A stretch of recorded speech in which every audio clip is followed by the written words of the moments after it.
Perek Mishnah Aleph, il y a marqué dans la Mishnah, Gadish, Shelo Luka Tartav, Kol Hanoga Baaretz, Areu Shenaniyim. Arwach Shepizra et Haomarim, Omdin Ota, Kama Leket Ireuya Laasot, Venoten La'anim. Rabban Shimon ben Gamliel Omer, Noten La'anim, Bichdei Nefila. Notre Mishnah continue à parler des dynimes de Leket, qui ont été précédemment dans le chapitre Dalet, commencé à être détaillés à la fin du chapitre. Gadish, lorsqu'une botte est posée, donc il y a un amoncellement d'épis, chez l'ol ou kat tartav, mais qu'on n'a pas cueilli en dessous. C'est-à-dire qu'en réalité, il y a la misère de Leket, c'est quand on a cueilli, moissonné ce qu'on devait moissonner, et qu'il y a des choses qui tombent. Mais le bail, c'est si on amoncelle à un endroit où on n'a pas moissonné ou cueilli en dessous. Alors, Kol Hanoga Baaretz Areu Shenaniyim. Dès lors que des épis sont mis sur la terre, c'est-à-dire qu'ils sont couchés du fait de ce qu'on met dessus, ils appartiennent au pauvre. Arwach Shepizra et Haomarim. Si on est embêté parce que le vent, il a éparpillé des épis qui avaient été cueillis, et alors on ne sait plus qu'est-ce qui revient au pauvre et qu'est-ce qui ne revient pas.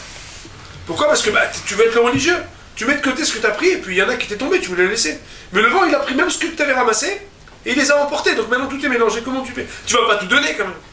Omdin, ici le mot Omdin, il veut dire une Leshon Mida, on va mesurer, Ota, ce champ, Kama Leket Ireuya Laasot. Combien ce champ, normalement, il est habilité, on va dire, à même de manière normale, à donner comme Leket. C'est-à-dire qu'il y a un coefficient, un pourcentage de Neshiroutité, ça veut dire de combien il devrait tomber quand tu ramasses. Venoten La'anim, et tu donnes au pauvre. Rabbi Shimon ben Gamliel Omer, Noten La'anim Bichdei Nefila.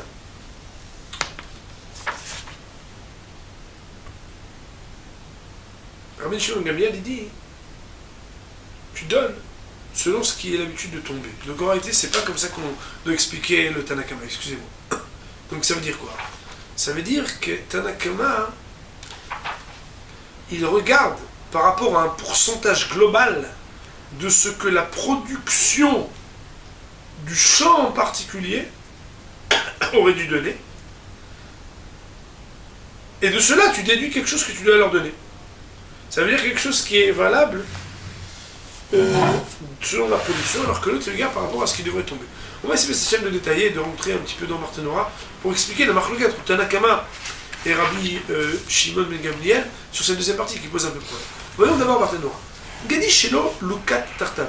Mishasa Vegdish et Haomarim. Si un bonhomme il a rassemblé et il a mis un moncelet, il a mis ensemble pour faire une botte de ses épis, les Makom Echad, Betor Hasadeh, dans un endroit sur le champ, au sein du champ, Shadain Lo Laktusha Ma'anim.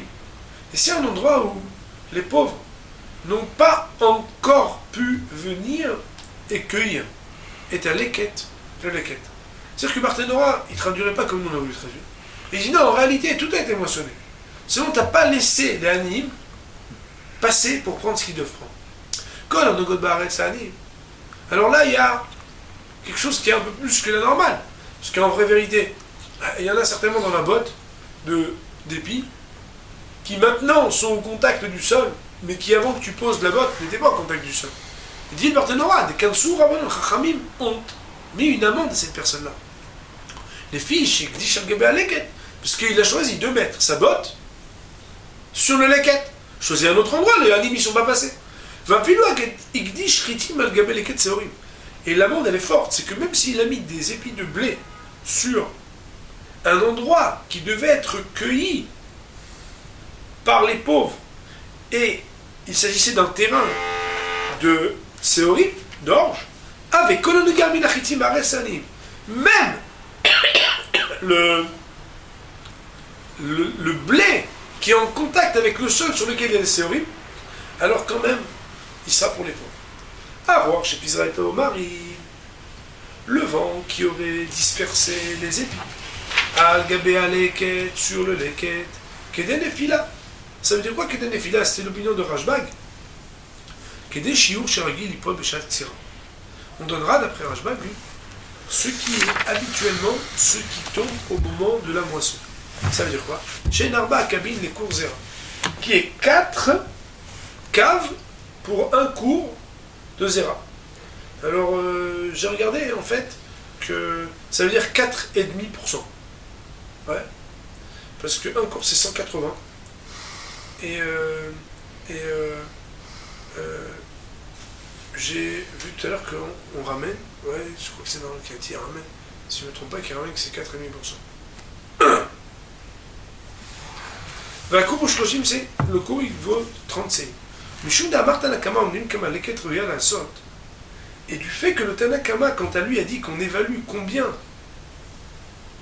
ce champ est amené à pouvoir produire de l'équette, Kamashman Rav Shimon Gamliel, Rav Shimon Gamliel nous dit En davar tzarich omed. Ça ne dépend pas de ce que tu mesures de la productivité. Shekvar katsu beomed que de nefila. Parce qu'en réalité, à quoi ça sert de mesurer la productivité? L'important, c'est le coefficient de tomber. Bishloshim sim shel zera, nipon mimeno, vejal ksira, arba kavin, le karité l'année. Pour shloshim sei, pour 30 CA de plantation, normalement, il va tomber au moment de la moisson 4 et c'est ce qu'il doit donner au pauvre. Donc il manquerait quand même de regarder l'opinion de Tanakama un peu plus en détail. Le Rambam, il dit un petit mot qui est important. Il dit que pour l'opinion de Tanakama, Omdin ou Ashiur shel derer kiruv. C'est une approximation. Une approximation qui d'ailleurs peut dépendre des saisons, des années, etc. La qualité du terrain. Voilà. Alors que pour le Tanakama, alors que pour Rashbag, c'est toujours un coefficient par rapport à ce que tu as, tu donnes tant et tant de pourcentage. Et donc ça veut dire que quelque part, c'est la marloquette, c'est de savoir est-ce que c'est quelque chose de relatif ou est-ce que c'est quelque chose qui est proportionnel, mais toujours la même chose pour chaque terrain au minimum. Baruch Hanei la Olam, Amen.